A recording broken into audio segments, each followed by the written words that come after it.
Wizards of the Coast has said that 2020 has been the best year for Magic the Gathering, but 2021 could be even better if they choose to make improvements in these 5 categories.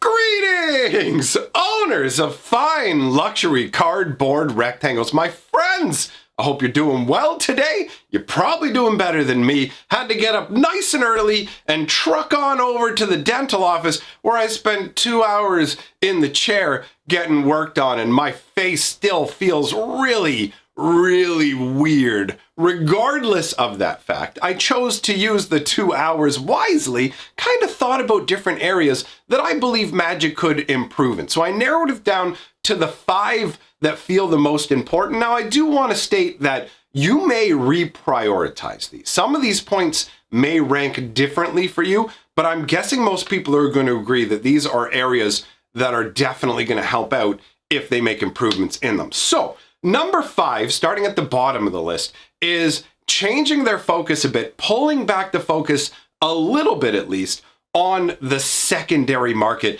and seeing exactly how much money they can extract from the secondary market through the pricing. We see it in a number of different ways, right? This plays into obviously things like secret layers, where the price of the cards in the secret layers is dictated by secondary market prices, because all things being equal, all Magic cards cost the same to produce, right? It doesn't matter what artist you're paying the fee to and the production of the card. So it really does boil down to the justification for these prices is based on the secondary market. Now, I like secret layers, all right? There's a lot about them that I like, but this focusing on the secondary market, we see it with like crazy product offerings like the VIP boosters and things like that. And it also lends itself into making it so that Wizards will only give us fetch lands in big special secret layer box sets or only as box toppers, when before we were able to get them in sets like Khans of Tarkir. But unfortunately, what happens is when they put fetch lands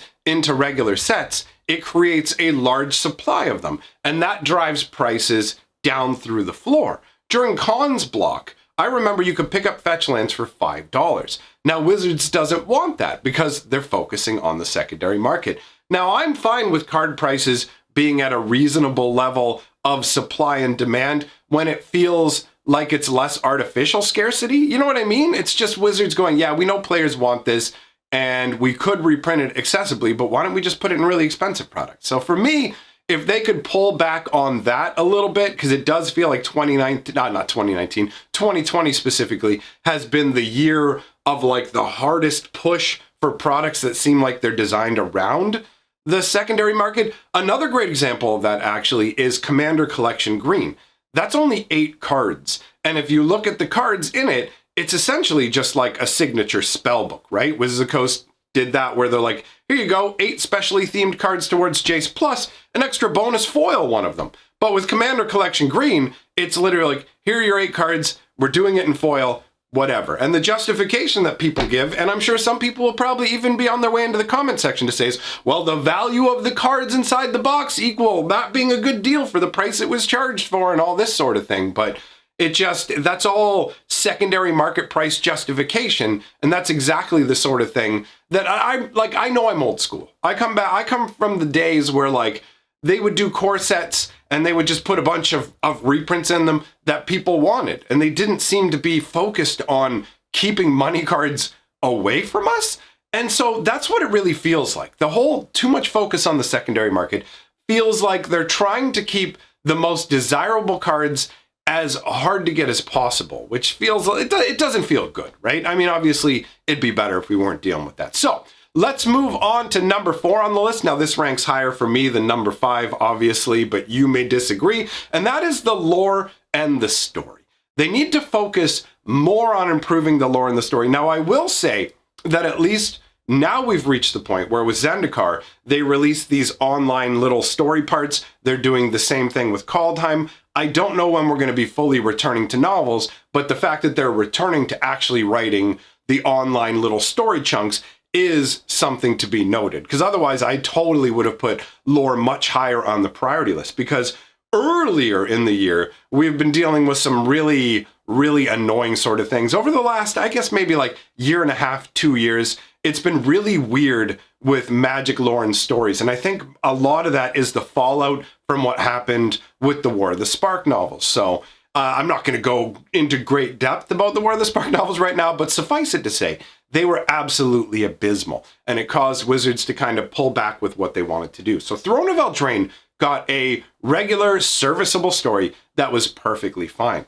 What was it? Theros got no story. They had a whole book written and they just decided not to release it, presumably because it was written in the same style as the War of the Spark novel under the same kind of contract, and they realized, wait, we can't release this. I don't know exactly what happened there, but it seems like the writing of those books was writing by committee, where the writer is handed a huge list of things they have to include in the story, because it's not about telling a good story, it's about doing whatever all these goals that need to be hit that don't really, they sometimes actually conflict with the story. The worst example, like Theros was bad in that the book was kept away and all we got was like 16 tiny little paragraphs telling us the whole story and breaking down like all of Elspeth's like trials and combats were broken down into she got in a lot of fights and won them all. And it's like, that's all you're gonna give me? Come on, man. I'm like, I am a man in the desert and I need a few drops of that lore water. And they're just kind of like sprinkling mist at my face. I'm like, this is insufficient, right? So we go from that, the situation with Theros, into Ikoria, where Ikoria was insane, right? Like the Ikoria situation was one where I have a whole theory about why Ikoria ended up the way it did, but we're not going to go into that here. What I will say is that Ikoria the set and Ikoria the book, there is no overlap. There is no meeting of what's going on between them. They're telling entirely different, contradictory stories.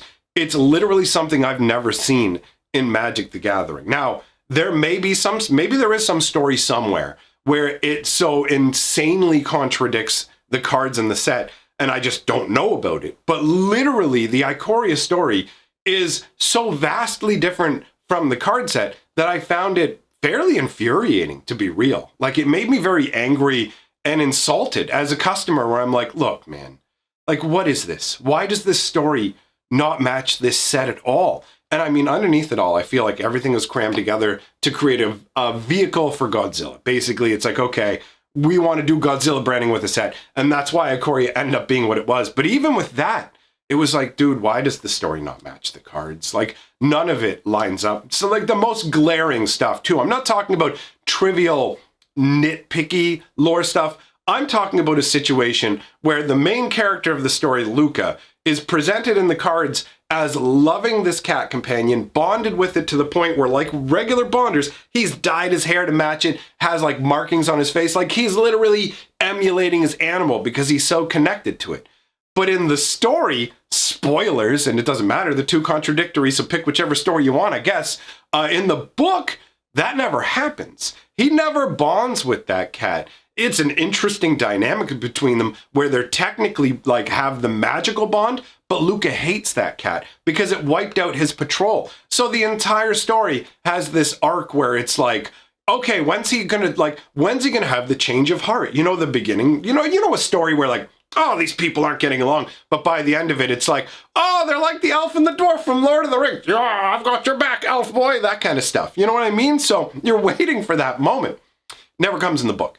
The cat just gets executed and you're like, okay, so it never connected. But the cards led me to feel like something completely different was going to happen in the story. It was a very frustrating disconnect. And lore is important. It matters. It may not matter to everybody, but it matters to a bunch of people, and it enhances, it adds depth to the game, right? It takes it to the next level. So for me, an increased focus on lore and story would be very nice to see.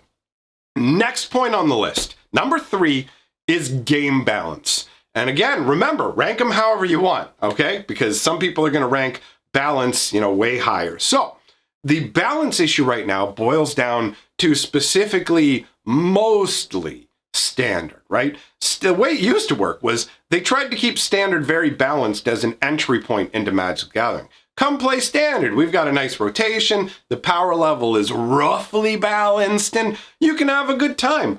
But they threw that out the window with Throne of Eldraine, right? That's when they started their fire technique, which is, I mean, it's amazing to think how apt that is, but not in the way they intended.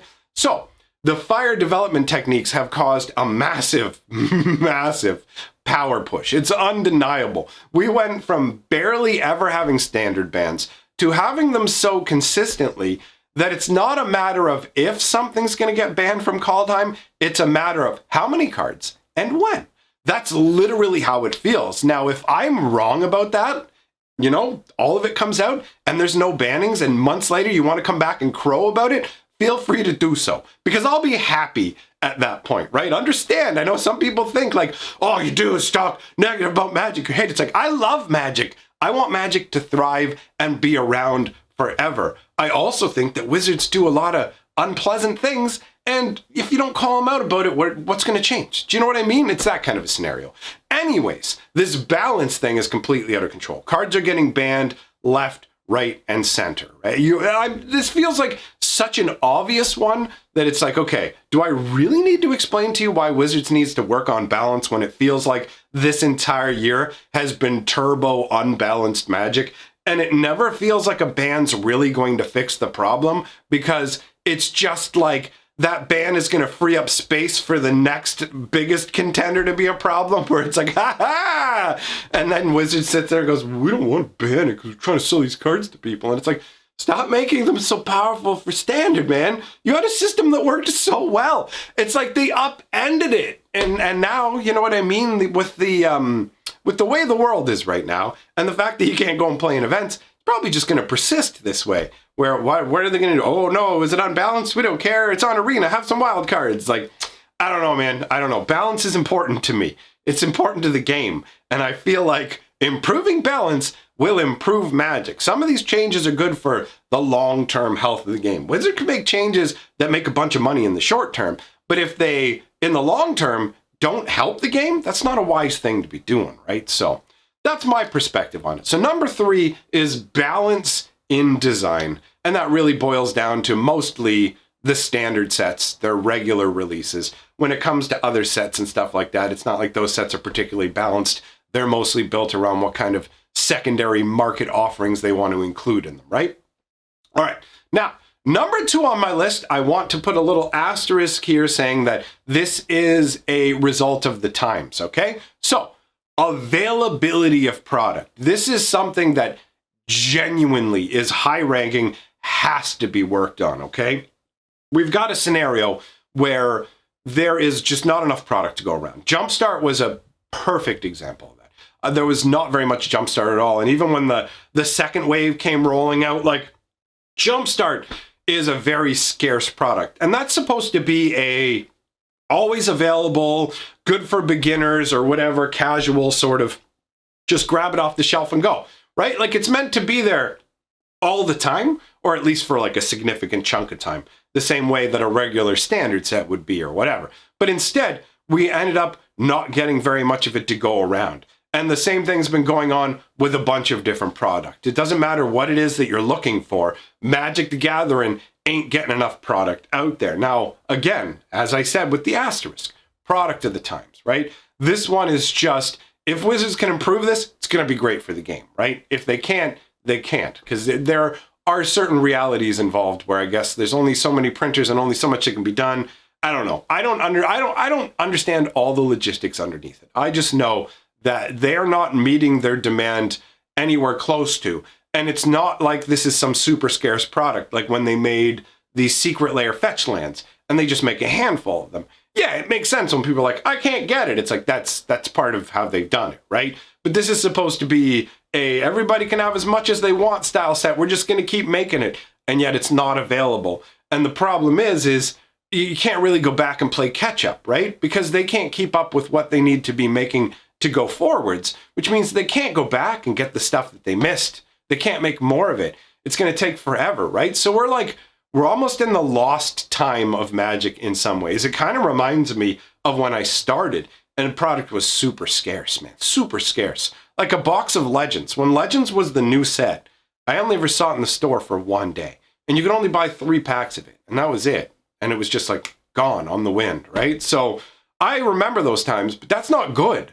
You know what I mean? When you have a bunch of people who want to buy stuff and they can't buy it, especially with local game stores struggling, all this going on, like having the product out there is going to make a huge improvement for everybody, right? That's just something we can all agree would be nice. And I get that, again, sign of the times, product of the times, right? So you all have to be wondering what number one is. I'm guessing you probably already know because it's a gong I tend to beat on a regular basis. And that is card quality. Card quality, card quality, card quality. Good God, the card quality is awful, right? Just awful. Like speaking about Jumpstart, like I did, Jumpstart's quality, so abysmal. Not only could they not get the product out and get enough of it, but there are so many obscene misprints. I mean, just insanely messed up misprints where it's just like, what have you done here?